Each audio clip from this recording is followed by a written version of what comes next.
Committee ರಚನೆ ಮಾಡಿದೆ sir. ಒಂದ್ ಕಡೆ ಪರ ವಿರೋಧ ವ್ಯಕ್ತ ಆಗ್ತಿದೆ, ಅರ್ಥಮಾನಿಲ್ಲ ನೋಡಿ. ಒಂದು ಈ ಸರ್ಕಾರಕ್ಕೆ ಅವ್ರವ್ರ ಸರ್ಕಾರದಲ್ಲಿ ಯಾರ್ಯಾರು ಆತ್ಮಹತ್ಯೆ ಮಾಡ್ಕೊಂಡ್ರೋ ಆ ವಿಚಾರದಲ್ಲೆಲ್ಲ ಮುಚ್ಚಾಕಂತದ್ದಾಯ್ತು. ಸರ್ಕಾರಿ ಅಧಿಕಾರಿಗಳೇ, ದಲಿತ ಅಧಿಕಾರಿಗಳೇ ಆತ್ಮಹತ್ಯೆಯನ್ನ ನ್ಯಾಯಕ್ಕಾಗಿ ಆತ್ಮಹತ್ಯೆ, ಭ್ರಷ್ಟಾಚಾರದ ವಿರುದ್ಧವಾಗಿ ಯಾವ ರೀತಿ ಅನ್ಯಾಯಕ್ಕೆ ತೊಂದರೆಗೊಳಗಾಗಿದ್ರು ಅಂತದನ್ನ ವ್ಯಕ್ತಪಡಿಸಿದ್ರು. ಅದಕ್ಕೆ ನ್ಯಾಯ ಕೊಡ್ಲಿಲ್ಲ. ಇವತ್ತೇನು ಇಶ್ಯೂ ಡೈವರ್ಟ್ ಮಾಡಬೇಕು ಸರ್ಕಾರಕ್ಕೆ. Only thing is divert the attention. ನಮ್ಮ ನಂಬಿಕೆ ಕೇಂದ್ರಗಳ ಮೇಲೆ, ಹಿಂದೂ ಸಮಾಜ ನಂಬಿಕೆ ಕೇಂದ್ರಗಳ ಮೇಲೂ ಎಲ್ಲ ಒಂದು ಕಡೆ ಅನುಮಾನ ಹುಟ್ಟಿಸುವಂಥದ್ದು, ಎಲ್ಲಿ ನಂಬಿಕೆ ಇದೆ ಅನ್ನೋಂಥ ಪುಣ್ಯ ಸ್ಥಳಗಳಿದೆಯೋ. ಆದರೆ ಇವತ್ತೇನು ಧರ್ಮಸ್ಥಳದ ಯಾರು ಒಂದು ಸ್ಪೋಕ್ಸ್ ಪರ್ಸನ್ ಹೇಳಿದ್ದಾರೆ, ಸ್ವಾಗತ ಮಾಡಿದ್ದಾರೆ, ಗುಡ್, ಸ್ವಾಗತ. ನೀವು ತನಿಖೆ ಮಾಡ್ತೀರಾ, ಸ್ವಾಗತ. ಯಾಕೆಂದ್ರೆ ಈ ಗುಮಾನಿ ಕೂರಿಸುವಂಥದ್ದು, ಅನುಮಾನ ನಿರ್ಮಾಣ ಮಾಡುವಂಥದ್ದು ಎಲ್ಲ ಒಂದು ಕಡೆ ಸಮಾಜದಲ್ಲಿ ಆಗಬಾರ್ದು. ಪಾರದರ್ಶಕ ತನಿಖೆ ಮಾಡ್ತೀರಾ, ಮಾಡಿ ಅಂತ ಹೇಳಿದ್ದಾರೆ. ಸೊ ಅವರೇ ಸ್ವಾಗತ ಮಾಡಿದ್ದಾರೆ, ಆಯ್ತು. ಆದರೆ ಈ ಸರ್ಕಾರದ ಉದ್ದೇಶ ಏನು ಅಂತ ನಾನು ಹೇಳಕ್ಕೆ ಇಷ್ಟಪಡ್ತೀನಿ. ಇಶ್ಯೂನ ಡೈವರ್ಟ್ ಮಾಡ್ಬೇಕಿತ್ತು. ಏನು ಅಂದ್ರೆ ಇವ್ರ ಮೇಲೆ ದಿನ ಬೆಳಗ್ಗೆ ಎದ್ರೆ ಇವ್ರ ಮೇಲೆ ಎಲ್ಲ 108 ಇವ್ರದ್ದು ಗೋಲ್ಮಾಲ್ಗಳಿದಾವಲ್ಲ, ಇವನ್ನೆಲ್ಲ ಕವರ್ ಮಾಡ್ಕೊಳ್ಳೋಕೆ ಇಶ್ಯೂ ಡೈವರ್ಟ್ ಮಾಡ್ತಾ ಇದ್ದಾರೆ. ಅಲ್ಲಿ ಸರ್, ಅಲ್ಲಿ ಕೊಲೆಗಳು ಮತ್ತೆ ಮಹಿಳೆಯರ ಅಸಹಜ ಸಾವು ಈ ರೀತಿಯಿಂದ ಪ್ರಕರಣಗಳು ಕೇಳಿ ಬರ್ತಾ ಇದೆ ಸರ್. ಸರ್ ಹೇಳಕ್ಕೆ ಸರ್ ಇವತ್ತು ನೋಡಿ ನನ್ನ ಮಗಳನ್ನ ಈ ರೀತಿ ಮಾಡಿದ್ದಾರೆ ಸರ್. ಈಗ ತನಿಖೆಗೆ SIT ನ ಅವ್ರು ಸ್ವಾಗತಿಸಿದ್ದಾರೆ. ಆದರೆ ನಿಮಗೆ ಗೊತ್ತಿದೆ, ಒಂದು ನದಿ, ಒಂದು ಸ್ಥಳ ಅಂದಾಗೆ ಯಾರ್ಯಾರು ಏನೇನು ಅಂತ ಇವಾಗ ನಾನು ಹೇಳೋದು ತಪ್ಪಾಗುತ್ತೆ.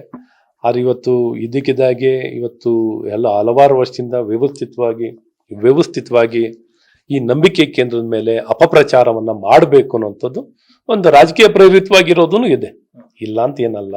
ರಾಜಕೀಯ ಪ್ರೇರಿತವಾಗಿರೋಂಥದ್ದು ಇದೆ. ಆದರೂ ಇವತ್ತು ತನಿಖೆ ಮಾಡಲಿಕ್ಕೆ ಸರ್ಕಾರ ಮುಂದೆ ಹೊಟ್ಟಿದ್ದಾರೆ, ಅದನ್ನು ಸ್ವಾಗತಿಸಿದ್ದಾರೆ. ಬಟ್ ಇವ್ರ ಇಂಟೆನ್ಷನ್ ಏನು?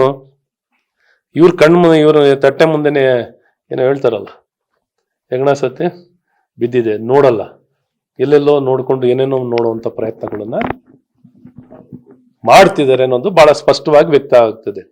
ಸೊ ಮಾಡ್ಲಿ, ಅವರು ಸ್ವಾಗತಿಸಿದ್ದಾರೆ. ವೆಲ್ಕಮ್ ಮಾಡಿ, ತನಿಖೆ ಮಾಡ್ಬೇಕಾದ್ಯಾ ಮಾಡಿ ಅಂತ ಹೇಳಿದ್ದಾರೆ.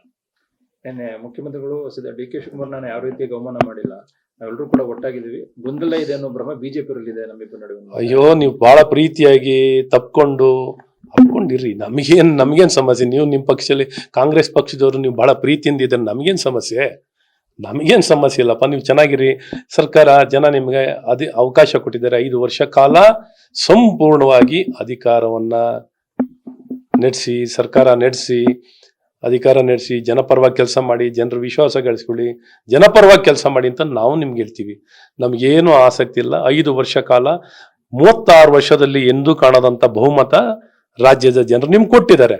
ಆದರೆ ನೀವು ನಡ್ಕೊಳ್ಳೋಂಥ ನಡವಳಿಕೆಗಳು ಯಾವ್ದ್ರಲ್ಲೂ, ನಾನು ಈಗಾಗಲೇ ಹೇಳಿದ್ದೀನಿ, ಆಡಳಿತದಲ್ಲೂ ಏನೂ ಪ್ರಯೋಜನ ಇಲ್ಲ, ಅಭಿವೃದ್ಧಿಯಲ್ಲೂ ಇಲ್ಲ, ಯಾವುದರಲ್ಲೂ ಏನು ಒಳ್ಳೆ ಕೆಲಸ ಇಲ್ಲ, ನಡವಳಿಕೆನಲ್ಲೂ ಇಲ್ಲ ಅಂತ ಆಗಿದೆ. ಹಾಗಾಗಿ ನಿಮ್ಮ ನಡವಳಿಕೆ, ನೀವು ಇರ್ಬೋದು, ನೀವು ಒಂದೇ ಪಕ್ಷದವರು ಸರ್ಕಾರದಲ್ಲಿ ಇರೋರು ಇರ್ಬೋದು, ಆದರೆ ನಿಮ್ಮ ನಡವಳಿಕೆ ವೇದಿಕೆ ಮೇಲೆ ಆಗಿರುವಂಥದ್ದು ಜನಕ್ಕೆ ಅಸಹ್ಯ ಆಗಿದೆ. ಏನಪ್ಪ ಇಂಥವ್ರಿಗೆ ಓಟ್ ಹಾಕಿದ್ದೀವಿ ಅನ್ನೋಂಥ ನೋವು ಜನರಲ್ಲಿ ಎದ್ದು ಕಾಣ್ತಿರುವಂಥದ್ದಿದೆ. ಹಾಗಾಗಿ ನೀವು ತುಂಬಾ ಪ್ರೀತಿಯಿಂದ ಇರ್ರಿ ಅಪ್ಪ, ತುಂಬಾ ಪ್ರೀತಿಯಿಂದ. ನೀವು ಪರಸ್ಪರ ಹಿಂಗೆ ಅವಮಾನ ಮಾಡ್ಕೊಳ್ಳೋದೇ ನಿಮ್ ಪ್ರೀತಿ ಅನ್ನೋದು. ಪ್ರೀತಿಗೆ ಹೊಸ ಡೆಫಿನೇಷನ್ ಕಾಂಗ್ರೆಸ್ ಪಕ್ಷದಿಂದ ಗೌರವ ಕೊಡೋದಂದ್ರೆ ಹೆಂಗೆ ಅಂದ್ರೆ, ಹಿಂಗೆ ವೇದಿಕೆಯಲ್ಲಿ ತೇಜೋವಧೆ ಮಾಡೋದೇ ಪ್ರೀತಿ. ಅವರು ನಿನ್ ಜೊತೆ MLA ಇಲ್ಲ ಅನ್ನೋದು ಒಂದು ಪ್ರೀತಿ, ಗೌರವ ಕೊಡುವಂಥದ್ದು. ಹೇಗೆ ನಮಗೆ ಯಾಕೆ, ನಮಗೆ ಏನ್ ಬೇಜಾರು ಏನು ಅಂದ್ರೆ, ಏನಪ್ಪ ಇಂಥ ರಾಜಕೀಯ ಈ ಮಟ್ಟಕ್ಕೆ ಬೆಳೀತಲ್ಲ. ರಾಜಕೀಯ ಒಂದು ಸರ್ಕಾರದಲ್ಲಿ ಇರುವಂತ ಹಿರಿಯ ರಾಜಕಾರಣಿಗಳೇ ಈ ಮಟ್ಟಕ್ಕೆ ಇಳಿದ್ರಲ್ಲ, ಈ ಮಟ್ಟಕ್ಕೆ ಇಳಿದು ಕುಸಿದಿದೆಯಲ್ಲ ಸಾರ್ವಜನಿಕ ಜೀವನ ಅನ್ನುವಂಥದ್ದು ಅಷ್ಟೇ ಬೇಸರ. ನೀವು ಹಿಂಗೆ ಇಷ್ಟೇ ಪ್ರೀತಿ ತೋರಿಸ್ಕೊಳ್ಳಿ, ಒಳ್ಳೇದು ನಮಗೆ. ನೀವು ಇನ್ನೂ ಜಾಸ್ತಿ ಪ್ರೀತಿ ತೋರಿಸ್ಕೊಳ್ಳಿ. ಈಗೇನು ಪ್ರೀತಿ ಅಂತ ಏನು ಹೇಳಿದಿರಲ್ಲ, ಅವಳಿಗೆ ಮೈಸೂರು ಕಾರ್ಯಕ್ರಮನೇ ಒಂದು ಪ್ರೀತಿ, ಡೆಲ್ಲಿನಲ್ಲಿ ನಡೆದಿರೋದು ಒಂದು ಪ್ರೀತಿ, ಬೇರೆ ಬೇರೆ ಸಂದರ್ಭದಲ್ಲಿ ನಿಮ್ಮ ಪ್ರೀತಿನೇ ಹೊಸ ಡೆಫಿನೇಷನ್ ಕೊಟ್ಟಿರೋದು ಕಾಂಗ್ರೆಸ್ ಪಕ್ಷದವರು. ಹಾಗಾಗಿ ಕಾಂಗ್ರೆಸ್ ಸಂಸ್ಕೃತಿ ಏನು ಅನ್ನೋಂಥದ್ದು ಇವತ್ತು ಜನ ನೋಡಿದ್ದಾರೆ. ಅಧಿಕಾರ ಹಂಚಿಕೆಯ ಮನಸ್ಸು ತಿಳಿದರೆ DK ಶಿವಕುಮಾರ್ ಅವರು, ಅಧಿಕಾರ ಹಂಚಿಕೆಯ ಮನಸ್ಸು ತಿಳಿದರೆ DK ಶಿವಕುಮಾರ್, ನನಗೆ ಗೊತ್ತಿಲ್ಲ. ಅವರ ನಮಗೇನ್ ಗೊತ್ತಿಲ್ಲ ಅಧಿಕಾರ. ನೋಡಿ, ಯಾವಾಗ್ಲೂ ಕಾಂಗ್ರೆಸ್ ನಲ್ಲಿ ಕಚ್ಚಾಟ. ನಾನ್ ಮುಖ್ಯಮಂತ್ರಿ ಅಂತ ಎಷ್ಟು ಜನ ಘೋಷಣೆ ಮಾಡ್ಕೊಂಡಿದ್ದಾರೆ ನೋಡಿದಿರಲ್ವಾ? ಎಷ್ಟು ಜನ ಘೋಷಣೆ ಮಾಡ್ಕೊಂಡಿದ್ರು? ಪ್ರಿಯಾಂಕ್ ಖರ್ಗೆ ಘೋಷಣೆ ಮಾಡ್ಕೊಂಡ್ರು, ಪರಮೇಶ್ವರ್ ಘೋಷಣೆ, ಸತೀಶ್ ಜಾರಕಿಹೊಳಿ ಘೋಷಣೆ, ಡಿ ಕೆ ಶಿವಕುಮಾರ್ ಘೋಷಣೆ, ಇನ್ಯಾರ್ಯಾರು ಇದ್ದವರು ಗೊತ್ತಿಲ್ಲ, ಯಾರ್ಯಾರು ಘೋಷಣೆ ಮಾಡ್ಕೊಂಡಿದ್ರು, ಎಲ್ಲ ಘೋಷಣೆಗಾರರು. ಇಲ್ಲ ನಾನೇ ಮುಖ್ಯಮಂತ್ರಿ ಯಾರು ನೋಡಿದ್ದೀರಾ? ನಾನೇ ಇರ್ತೀನಪ್ಪ ಅಂತ ಹೇಳೋರು ಎಲ್ಲಾರು ನೋಡಿದ್ದೀರಾ? ಯಾರು ಪಕ್ಷ? ಎಂತ ಪರಿಸ್ಥಿತಿ! ಒಬ್ಬ ಮುಖ್ಯಮಂತ್ರಿ ನಾನೇ ಮುಖ್ಯಮಂತ್ರಿ ಆಗಿರ್ತೀನಿ ಅಂತ ಹೇಳೋಂತ ಪರಿಸ್ಥಿತಿ. ನಿಜಕ್ಕೂ ಯಾವ ಮುಖ್ಯಮಂತ್ರಿಗೂ ಇಂಥ ಕೆಟ್ಟ ಪರಿಸ್ಥಿತಿ, ಇಂಥ ಶೋಚನೀಯ ಪರಿಸ್ಥಿತಿ ಯಾವ ಮುಖ್ಯಮಂತ್ರಿಗೂ ಬರಬಾರ್ದು. ಅಂತ ಪರಿಸ್ಥಿತಿ ಪಾಪ ನಿಜಕ್ಕೂ ನಮಗೂ ಅಯ್ಯೋ ಅನ್ಸುತ್ತೆ. ಪಾಪ ಸಿದ್ದರಾಮಯ್ಯನವ್ರ ಕೆಲವು ಸಲ ಪರಿಸ್ಥಿತಿ ನೋಡಿದ್ರೆ ಅಯ್ಯೋ ಅನ್ಸುತ್ತೆ. ಇನ್ ಮಿಕ್ಕಿದವ್ರು MLA ನಾನೇ ಮಂತ್ರಿ ಅಂತಾರೆ. ಇನ್ ಮಿಕ್ಕಿದವ್ರು ಇದ್ದಾರೆ ನಾನ್ ಡೆಪ್ಟಿ ಚೀಫ್ ಮಿನಿಸ್ಟರ್, ನಾವು ಡೆಪ್ಟಿ ಚೀಫ್ ಮಿನಿಸ್ಟರ್ ಆಗ್ತೀನಿ ಅಂತ ಹೇಳೋವಂಥವ್ರು ಇನ್ನೊಂದಿಷ್ಟು ದೊಡ್ಡ ಸಲಕ್ಕೆ.